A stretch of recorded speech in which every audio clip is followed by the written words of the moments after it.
Hello everyone, welcome back to our channel Academy of Internal Audit. So in our previous video we discussed about the fact finding process and it was the adversarial process.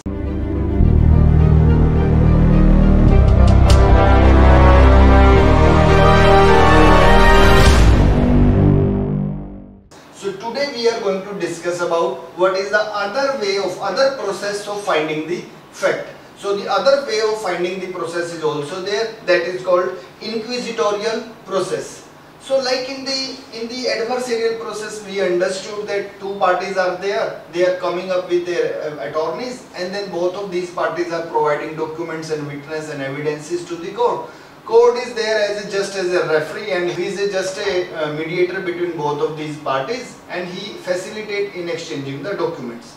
While in this process, this situation is completely different. What happens here? Both of the parties along with their attorneys are like a referee. They are not supposed to provide any evidence, any kind of the witness to the court. So here all of the job come on the head of on the shoulders of the judge only. So judge is supposed to take care of the entire case. Judge is the only person who used to invite the witness, who used to collect the evidence. Obviously he is not going to the place and collecting the evidence, but he is instructing the various teams to collect the evidence and then present to him, right? And obviously these teams are not the two parties of the case. They may be instructing someone else to go and bring the evidences to them, right? They may call the CBI, they may call the ED, and they can ask any one of them to go and check the evidences and collect the evidences and forward it to the court. So one thing we have understood, the role which the two parties along with their attorneys were doing in the adversarial process. Here the entire activities are performed by the judge himself, court itself, right? So court used to understand the case. In the initial level, both of the parties got the chance to explain their point of view, the basics about the case, actually I should say.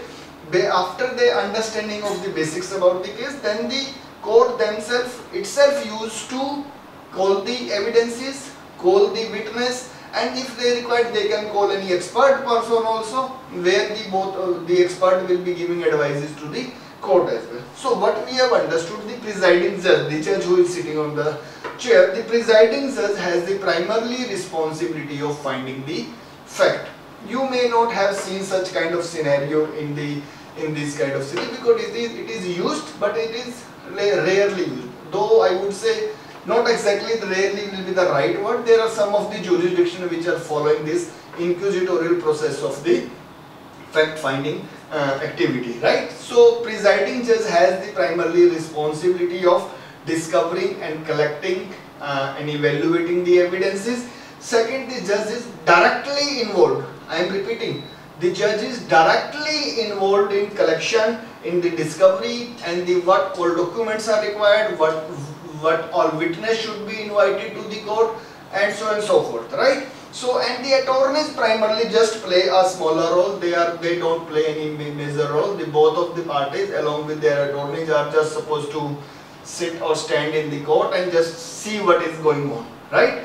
They have hardly any role to play, and even they cannot intervene in the entire process which is being conducted by the court, right? So these are the 2-3 differences what we have understood while we compare it with the adversarial process. And the next point is, as we have understood in the adversarial process, that is primarily or usually or generally happening in the common law jurisdiction.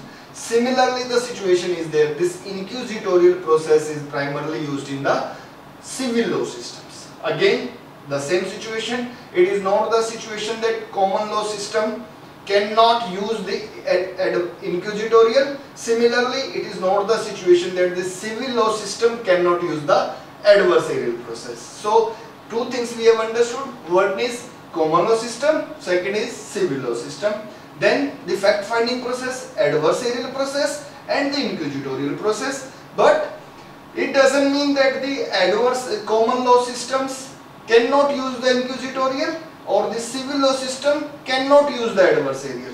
Both of them can use any of the process, but yes, in the common law system, the adversarial process is primarily being preferred, and in the civil law system, primarily inquisitorial process is followed. Right? So this is what we have to understand. So clear-cut difference should be understood between the adversarial process and the inquisitorial process. Adversarial process, all onus on the parties and their attorneys, while the judge is only a referee. He is just sitting and observing the things.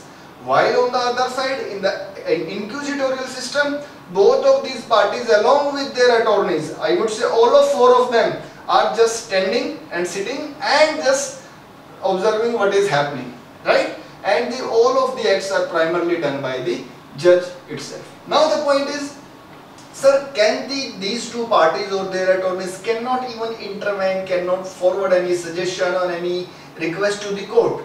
No, it's not the case. If they wish to add any witness, if they wish to add any evidence, they can request the court to allow to do so. While in the adversarial system, they have the right to do so, right? In this situation, if any of the attorney would like to call any special witness or would like to present any evidence, so he or she can request to the court saying that, my lord, I have this evidence in my papers or in my list, so we will request court to please collect this evidence and or allow us to present it, right? Or for example, one of the attorney may be feeling that a person X should be invited to the court. So again, like in the adversarial system, the parties, they themselves can invite to the court. Obviously a prior notice is required, that's it, nothing else. But in this system, they cannot call that party to the court. They have to request to the court, saying that, request you to please call that person. Are you getting my point?